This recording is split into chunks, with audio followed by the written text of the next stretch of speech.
E aí, conversadores e conversadoras de elevador, nós somos mais de 227 inscritos aqui no canal, é isso aí. Estava fazendo o relatório de fechamento aí para o nosso apoiador oficial, que é a Infoleve, e achei legal vir contar aqui para vocês que o canal é pequenininho, mas está fazendo barulho. Nós temos mais de 2.000 visualizações desde março, quando o canal foi lançado. E todos os dias a gente tem recebido novos inscritos. Estou muito feliz com essa história.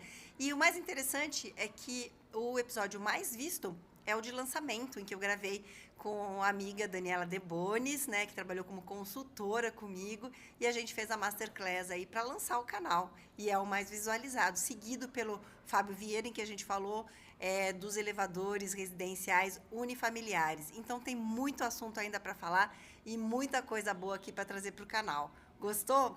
Inscreve, compartilha e curte!